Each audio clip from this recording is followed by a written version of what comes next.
get started tonight. It's 7 o'clock. Thank you all for being here. And I'm going to admit something before class starts, and that is I was a little, told Brian I was a little frustrated this week because I was trying to write a 45-ish minute class off of a chapter that half of which is spent just telling a story about a really busy family. So Brother Crozier doesn't give a whole lot to go off of when building a class off of this. But I think tonight if we rely on one another to share and to discuss what we have learned over the past week in this study, I think we can have a very profitable study tonight. So I'm going to ask Brad if he cares to lead us in a prayer to begin. Let's go to God in prayer. And Father God, we're so thankful for this moment, this opportunity we get together to come together to learn more about you, learn more about what your expectation is of us, and God, what we should do and how we should lead our families and being built by you. Help us to be engaged, forget all the cares and stresses of our days and of our lives, and just for these few moments to help us be engaged and listen to the things that God prepared. Give him a good remembrance of those things. And God, help us to always look for opportunities to increase our faith and push our children towards you, and help each other. Ultimately, goal is to get everybody to heaven. Lord, help us to always do the right thing and be with those who are struggling with difficulties and illnesses and other difficulties of life. In Christ's name we pray. Amen. So, just curious, I know how I related to the story at the beginning of this week's reading. How did you all relate to that story? How many of you read the account of the family that's going all over town and thought, that's me? Nobody? Did you all relate to it? Or? Yeah, absolutely. I mean, we talked last class about the distractions and the mundane things that keep us busy and everything else. And yeah, I have to admit, after a 12-hour shift, I come home and I'm irritable, and it's Brian's ego, and it's we don't have the time that we need to hunger and thirst. Right? We don't have the time. We have to make the time. So right. Yeah, I can relate to that. So I'm going to admit, at first when I read this, I was like, I don't relate to this at all. I feel like this doesn't describe my family a bit because, the boys aren't in all of these extracurricular activities, and we're not running from here to there. Yes, the boys play sports, but, it's few and far. I mean, Science Hill, we ain't doing anything real impressive. So it's not like it's taking up that much of our time. No offense, Brad. But, I read that and I'm like, I can't imagine that. But the more I thought about it, because I thought, we spend a lot of time together. I feel like this isn't really a chapter for me. This is a chapter for somebody else, because I feel like we're constantly with our family. But as I started breaking that time down, I realized that this statement right here, we are separated together, was much more revealing than maybe I had originally thought. Now, we do have a lot of time together, but that time together is not spent truly together. We are in our own worlds. We are in our own thoughts. We are doing our own things. I don't know if anybody else felt that way, but I know that's kind of how I started to see things as I looked through this. I realized that, that picture of that family running to PTA meetings and all this other stuff, that doesn't describe us at all. Certainly the underlying characteristics of that family that is just going in 10 different directions, all at the same time, all together, but not truly together. That certainly, I think, really surprised me that I spent this time. So, as we get into our lesson, by the way, I know that this was my fault. If anyone needs a copy of the questions for today, raise your hand. I'll make sure I get them to you. I should have put those out earlier than I did.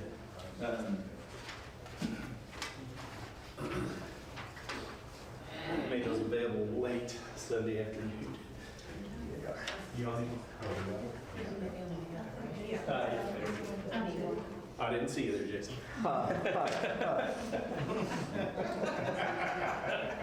Me too. Ditto.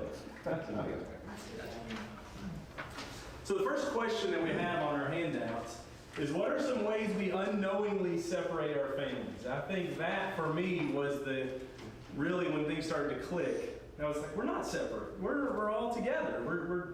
But unknowingly, we were forcing ourselves into different rooms, even while we're all in the same area, into different mindsets. We have different focuses, different goals, and I found this to be describing a lot of the time that we spent together. And so, what are some ways that maybe you all thought of that we unknowingly could separate our families? Living in our phones. Living in our phones. Yeah.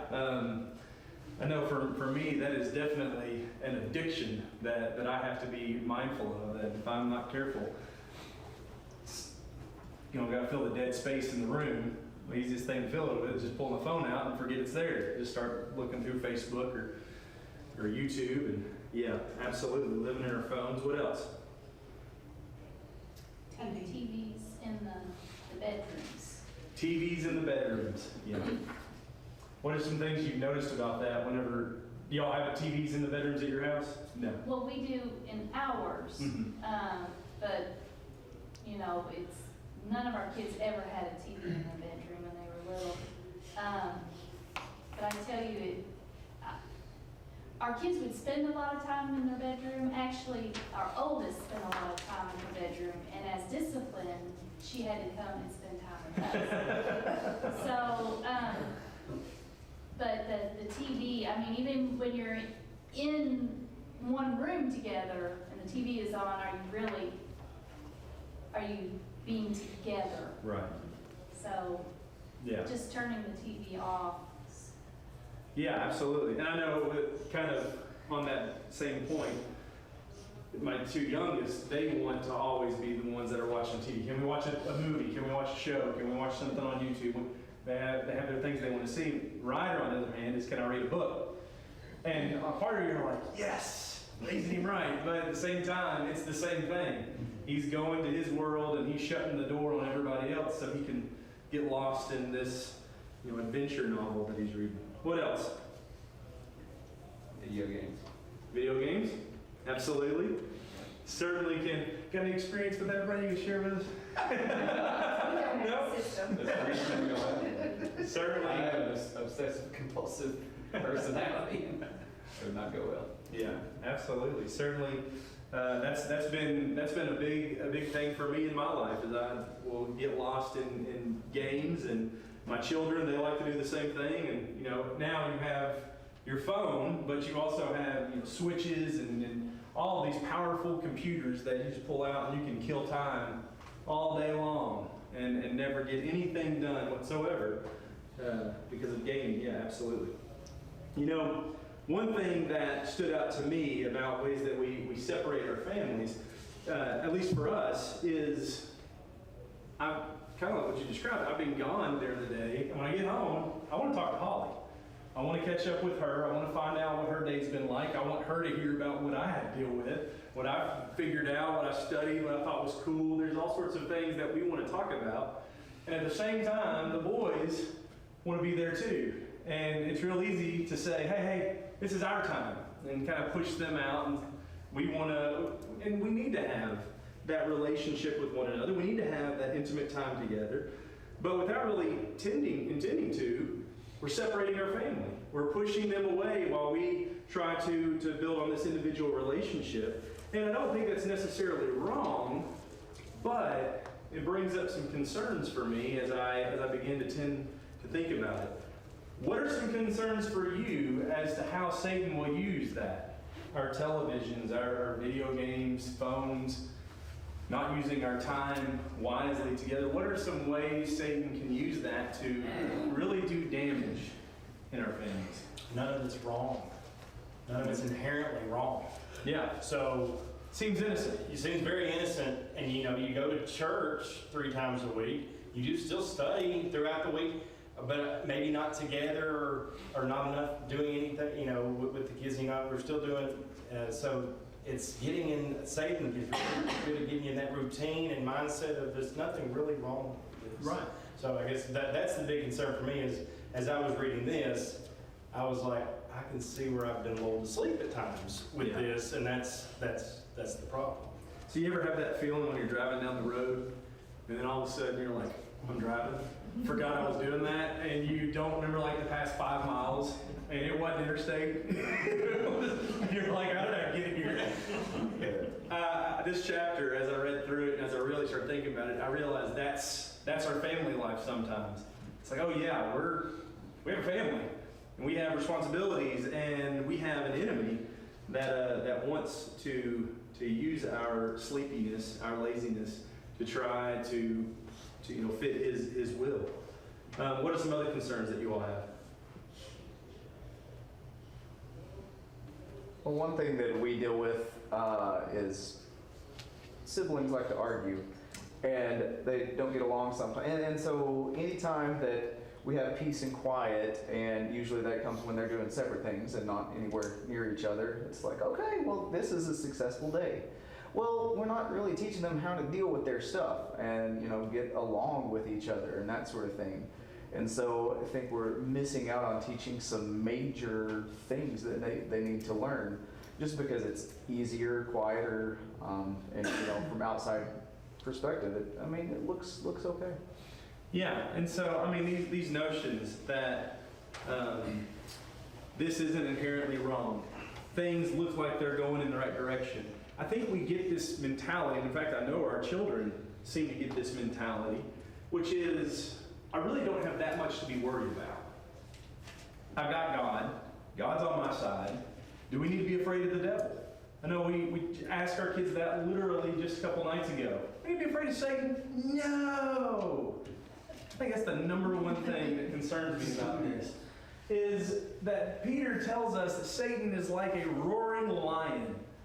There should be something about that causes fear for us. Not fear that we are overcome, not fear that we have no hope, but a respectful fear that says, I know this is a threat. I know there is a danger involved in allowing my family to be separated from me. Whenever we went to Africa, there was lions everywhere. There was lions around every single corner, granted behind great big fences and electric fences at that, so I wasn't too concerned. But when the boys all of a sudden are 30, 40 feet away, and you're looking around going, where are those lions at? They're not here where they used to be.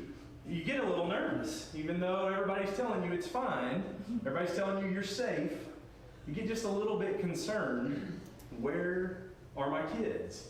Where are these threats? We need to be aware. We need to be prepared for a lion attack. We need to be prepared for the fact that Satan is looking for opportunities to win and control the souls of our family. That's one of the first things that stands out to me. Second thing that stands out to me is the world that we live in. The world that we live in is a dangerously accepting world. And for me personally, as I thought about our family, as I thought about this is mom and dad's time, and we have boys that are going, but I want attention. They're going to continue to seek that attention. And if we're not giving them an opportunity for us as a family to talk, for us as a family to care, for us as a family to grow closer, they're going to find it. They're going to find somebody to give them the attention they want, and they're going to find a world that is inclusive and a world that is tolerant to whatever they want to be. And we have to be aware that Satan's going to use that. Satan is going to try his hardest to say, I want the souls of our kids. I want the souls of our spouse. I want more than what I have now. And part of our job is keeping the family close because we realize the danger.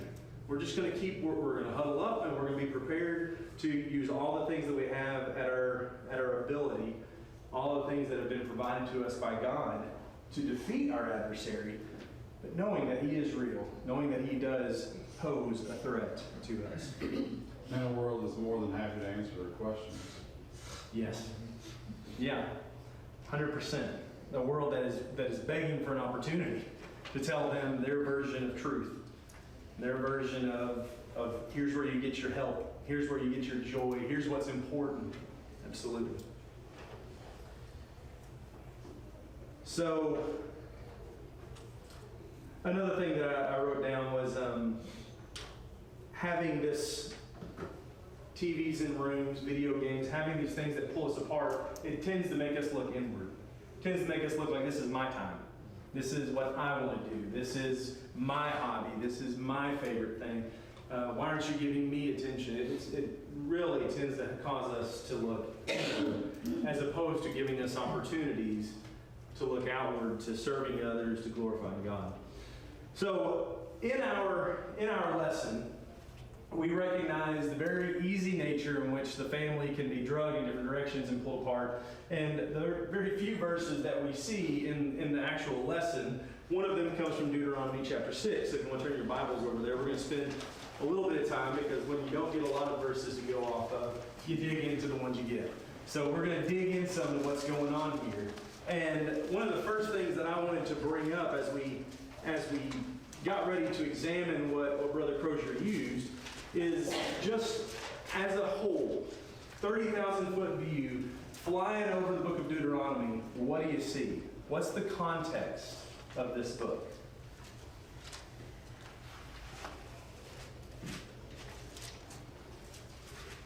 What does the word Deuteronomy mean? Well, it was the second giving of the law. Yeah, exactly. Second giving of the law. So, what's the purpose for that? Why do we have to have the law given again? Well, first generation didn't turn out so well. Yeah, they kind of died in the wilderness. Yeah. And so this is the fresh young group getting ready to go in and actually take the promised land. So it's like Moses' pep talk. Well, that's shortened way of saying that, but his encouragement to actually do the right thing. And there's a lot of good stuff here for them to know what they should do when they're in the land, how to live as God's people. Yeah, exactly. This is, like Jason said, it's the second giving of the law. We have a people who are not the same people that left Egypt. They are not the same people who, they are not the adults who left Egypt, I guess we should say. They are definitely not the people who almost entered the promised land, 38 some odd years before this event. They are a people who have just been wandering for this period of time, following God, doing what God is calling them to do, but they're fixing to go into an increasingly abundant situation. I mean, as you look at all the things that we're going to find out about the promised land, it is incredibly blessed. He says that you're going to have vineyards and grapes and olive trees and all these things that you didn't plant. You didn't put any work in at all to establishing this. You're going to have cisterns that have already been hewn out. You're going to have the cream of the crop. The city is, or the land is the land flowing with milk and honey. Or just all of these over-the-top explanations of how good the land is. I'm going to bring you into there. That's what God says. I'm going to bring you in. I'm going to fight the battles. I'm going to go before you. I'm going to bring you into the land. And if you want to stay in the land, something is going to be required. And that brings us into Deuteronomy chapter 6. What was going to be needed if they were going to remain in this place? To obey. They're going to need to obey. And specifically, God calls for them to fear the Lord and keep His commandments, to remember His statutes, to remember His judgments. But in boiling all that down, He's saying, I want you to be faithful to me. I want you to remember what I have said and be obedient to it. And if you will do these things, I will make you prosper. If you will do these things, I will make your lives long, and you will be in the land for a great deal of time. And the inference in what He's saying is you're going to be there from now on. going to be there eternally as long as you fear me and obey and keep my commandments.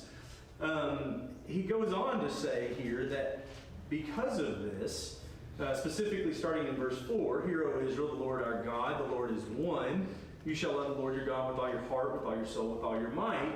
These words which I'm commanding you today shall be on your heart. He calls for them to take everything that they're hearing, everything that Moses is getting ready to instruct them in, and to internalize it. To make this a part of your being, to make this a part of who you are, and to give to God what is owed him, in essence, all of you. Every part, every fiber of your being, your heart, your spirit, your mind, everything belongs to God. And as we get down to Deuteronomy chapter 6, verse 7, we see that God transitions that a step farther. See, he's come to them at this point and said, I want all of you. Because I'm going to take you, the people that I'm talking to right now, I'm going to take you into the promised land. I'm going to give you this great blessed land. I'm going to give you all of these wonderful things.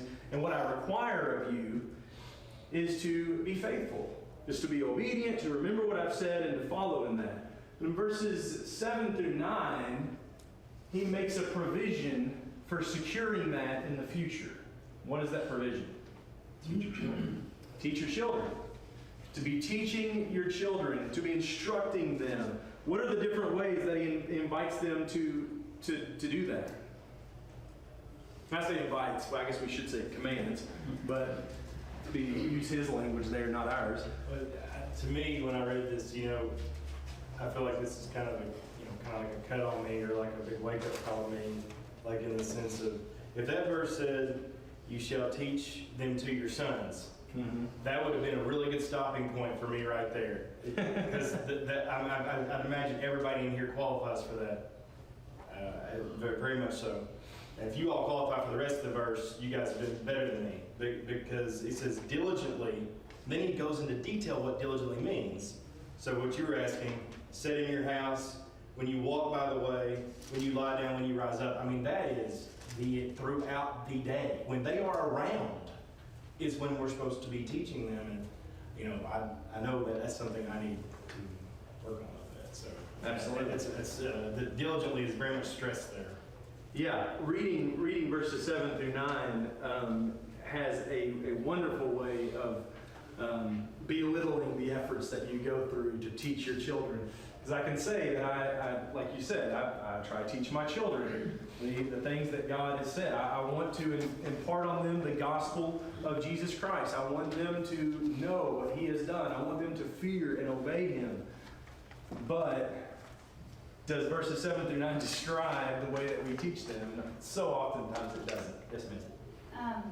I know everyone here is a lot younger than us, or a lot of people, but we've started over again. When our first set of children, in today's time, the dad has to work. A lot of times the mom has to work. So you're not really able to do that all day long. The biblical times, they were with their kids because they had to work so much in the fields. Everything was, they were together. Now our second go around, we are together, because he's just retired, but when we're in the blueberry field, we're talking to Sophie about the Bible. I'm always asking her questions, or we're singing biblical Bible songs, when we're, working in our garden. It's different. It almost seems like everybody should have their kids when they're older. And when they can be around them, you know what I'm saying? Because we didn't have a chance to do that with the first set, like we do with Sophie. Because we're just now, I feel like we're just now able to do what the Bible did because we are together. Yeah. But so many families cannot be like the biblical times because, to make a living, you got to work outside the house. Right.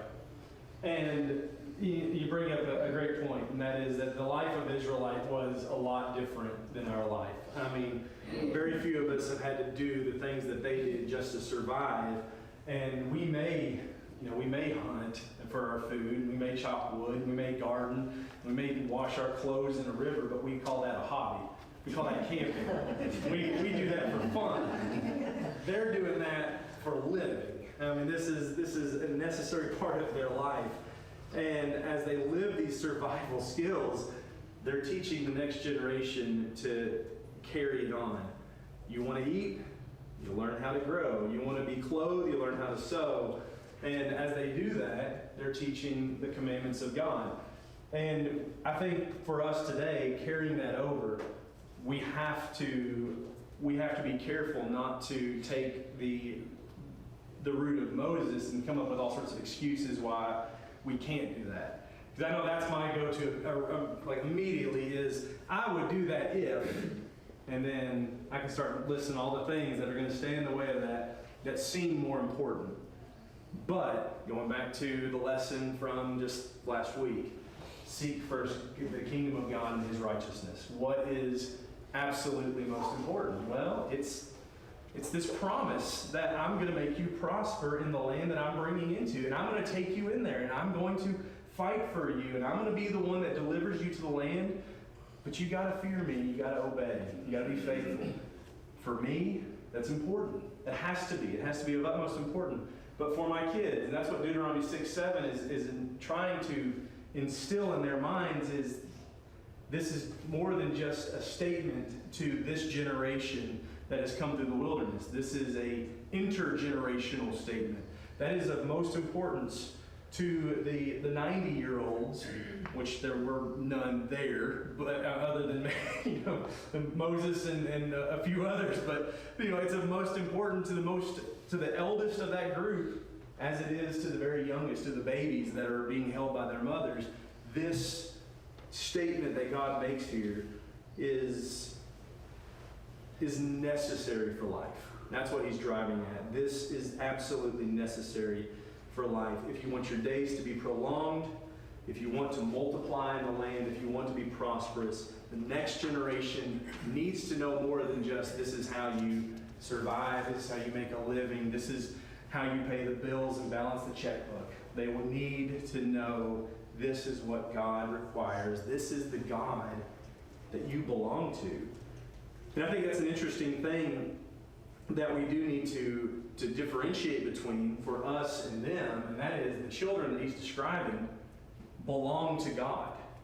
They are born into this covenant relationship. At 8 days old, the men are circumcised as a mark of the covenant that they belong to God. This is God's people who do not know him, and they have to learn to know him. We have children that are going to be faced with the decision, will I become a child of God? Will I bear the mark of the covenant through baptism into Jesus Christ? And you may have a notion as an Israelite parent, my child belongs to God. Yes, they need to know what that means, but at least they're one of God's people.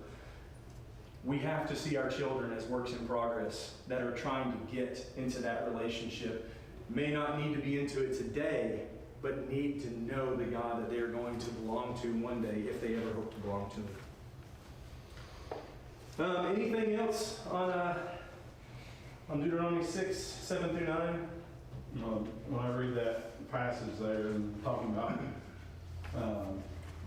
you sit in your house, when you walk away, when you lie down, when you rise, I think about when I was little and going to bed and mom every night read Bible stories to me, and I'm sure we read some other things, but there was a book.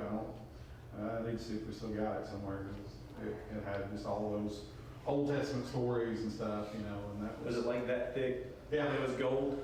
Was it like a goldish brown book?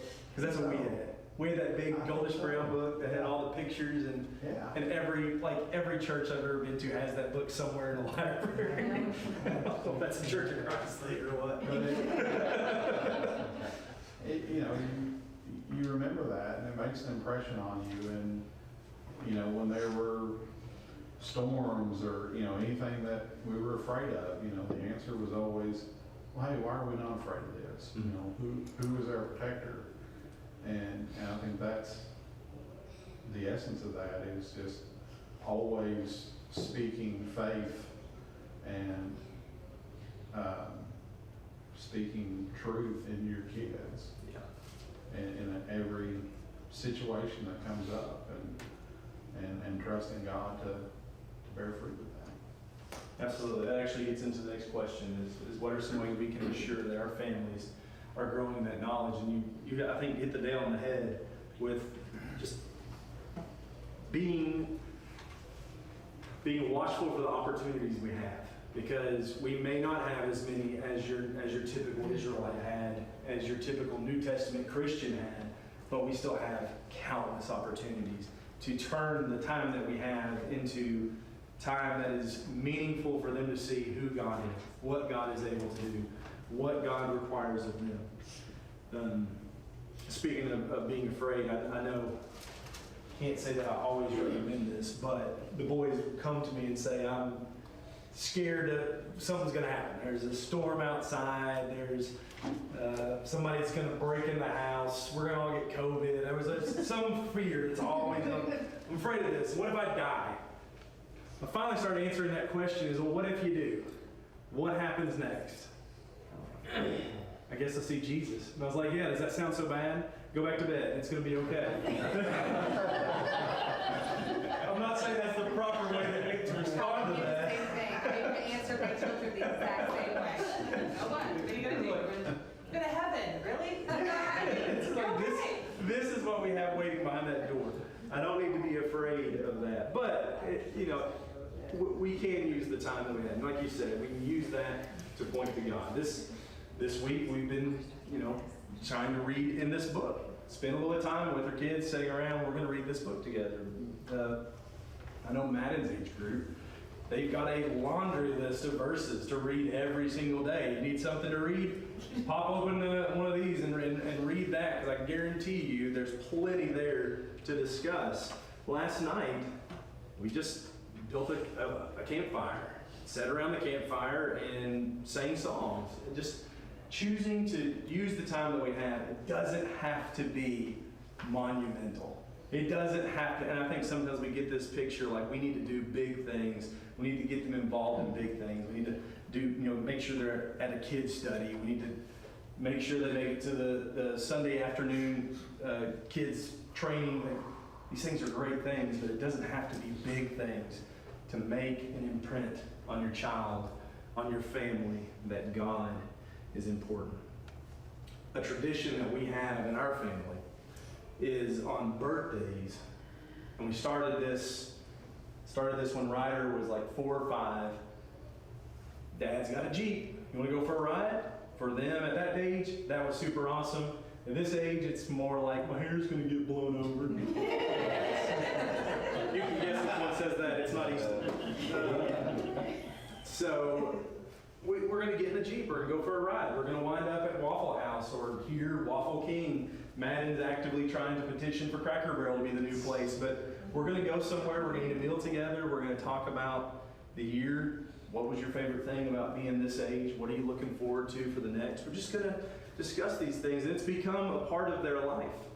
And the birthday's coming up. Oh, Dad, you haven't forgot. You remember we're going to do this. Yes, I do. And so these little things in our lives, they become ways that we can, it's a binder. It's a binder. You ever, trying to, I know they do this in medicine, but I know especially for a lot of diets, you want to get the most nutrients out of something. You bind it to something your body can really readily dissolve. Healthy oils readily dissolve into the system, sucked into the bloodstream, bringing the nutrients that are mixed in with them into your body. These traditions are a binder. They are ready for that. They may not have any interest whatsoever in the conversation. They may not have any interest whatsoever in the actual ride and riding around the Jeep. They're ready for that meal. They're ready to get away from their brothers and be like, this is something special. It's a binder. And we use those opportunities, use those examples, those times that we have to try and inject something that is nutrient rich into their lives through those binders. So, moving right along, because we're going to run out of time for everything that I want to try to cover. How do our blessings today interfere with these opportunities. Verses 10 through 19, God indicates He's worried about the Israelites. You're going into this land. You need, if you fear me, if you keep my commandments, you will prosper long. I want you to talk to your kids. I want them to, you be training up the next generation to continue this. But you're going to a place where you're going to have rich blessings. You've spent the last 40 years foraging in the wilderness. And yes, your clothes haven't wore out. Your sandals look like the day you left Egypt. But that's a different life than what you're going into. You're going into a life where it's going to be a lot easier. And what He's afraid of, what He's telling them to be on guard of, that you forget Him. You forget God when you get into this land. You're no longer fearing Him. You're no longer relying and dependent upon Him. I hope we can see how that is directly relatable to our lives today. What are some ways the blessings that we enjoy today interfere with our ability to stay together as a family, to instill in our children the importance of these first fruit principles, such as seek God first? When you try to get the type of house that, your best friend has, and so you got to work harder.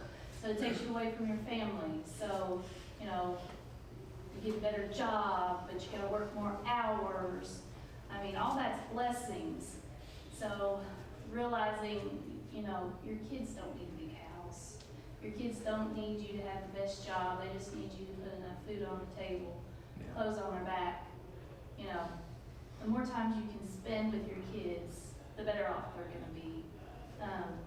We don't need everything that the world says that we need. Yeah. I saw a post on Facebook from a friend of mine in Winchester that had his humongous house and RV and a boat and his side by side, all of his stuff. He just kind of drug everything out of the garage, laid it out, took a picture of it. Humble brag, I guess, to show what he's got. And he had a statement underneath it that said, "Must be nice." This is what people say when they see my stuff, must be nice. And they don't know the schooling that I went to. They don't know the hard hours. He said this doesn't come from 40-hour work weeks. It comes from 80 and 90 and 100-hour work weeks. It doesn't come from going to every school recital. It comes from seeing the clips of them later. And his point was, you got to work hard for the things that you enjoy. And I agree with him.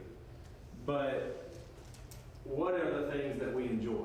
Do we enjoy the great blessings that this life has offered? I think there are aspects to which we do, and we need to see the importance of them, because a lot of those blessings make it easier for us to share the gospel and to live in a world where we can very readily take the truth of God's word and just get it out into people's lives. And we have great blessings that we need to be thankful for, but we need to see that they are not the sum total of our existence.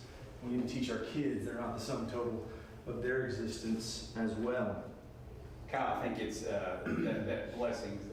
Brian and I talk about this at length about that word. I think we got to be very, very careful about stuff equals blessed. Yeah. I mean, that's For sure. it's a dangerous territory. I mean, it's rhetorical, but I mean, what does that mean? Yeah. Blessings. Well, I know for one thing, whenever everything's running smoothly in my life, when I would most easily say I'm living a very blessed life, Right, yeah.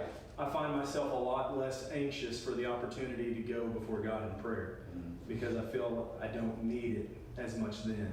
And I think that should indicate to us very heavily that maybe we're not as blessed as we think. And so, getting to how do we avoid that, part of it is understanding that even when things are running smoothly, even when we feel blessed, we may not be as blessed as we imagine. I'm always reminded of growing up, and I'm sure I'm not the only one that did this. Mom and Dad bought a new refrigerator. We have the box. Dad throws it in the garage. It's like, I don't want to see it. For the next 3 hours, go have fun.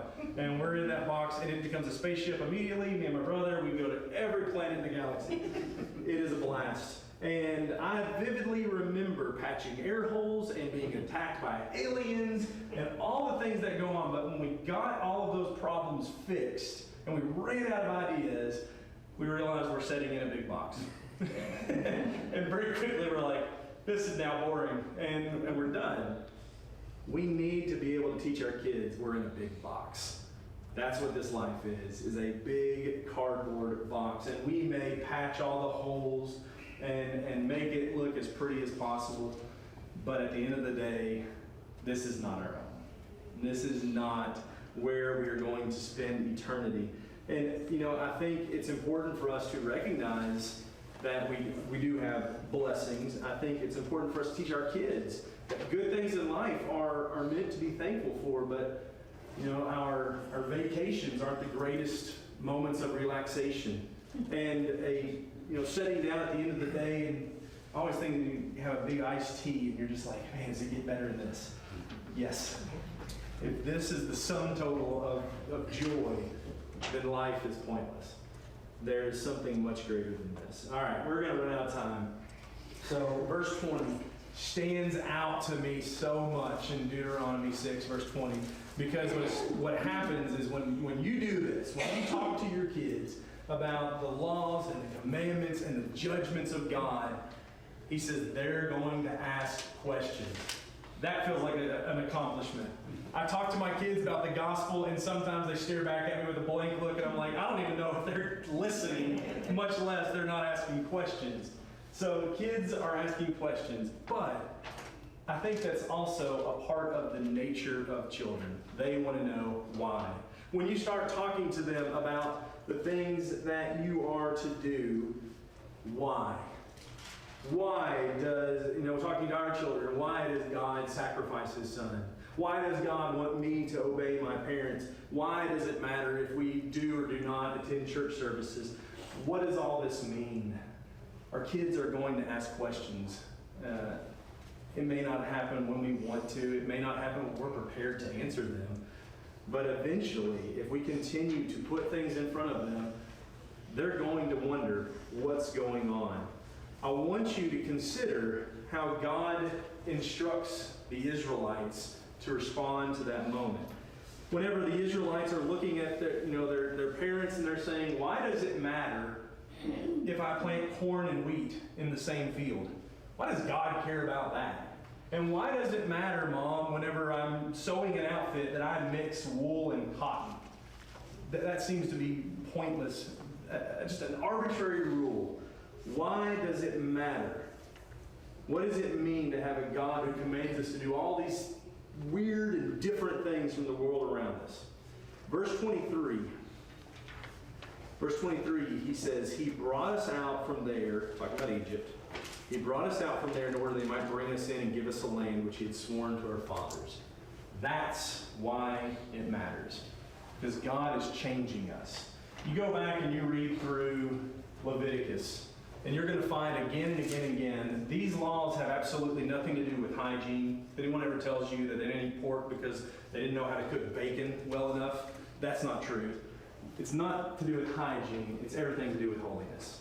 Every single thing. You're going to be holy in the kitchen. You're going to be holy in the field. You're going to be holy in your garments. You are going to be my holy people. Why? Because God is holy, and he is making his people holy as well. And I just want to end the class. Edwin Crozier started us off with a story, so I'm going to end this with a story. I feel like I have the right to do that since he did. This is an excerpt from a book called Great Nights of the Bible by Clarence McCartney. Clarence Edward McCartney. This is what is the backdrop of what God is instructing the parents of the Israelites to remind their children of. I'm going to read this quick. Over all Egypt it is night, the April moon sheds its golden light over all the land. Against the clear sky rises the mighty pyramid of Cheops, and in front of the pyramid the Sphinx stares out over the white, moonlit desert with stony, mysterious, inscrutable gaze. By the banks of the winding Nile and the numerous canals, tall palm trees wave their branches in the soft evening air. Along the river 1,000 villages are asleep, and in his marble palace, flanked by porphyry columns wound with sculptured serpents and crowned with fierce eagles whose eyes flash with precious stones, Egypt's pharaoh slumbers.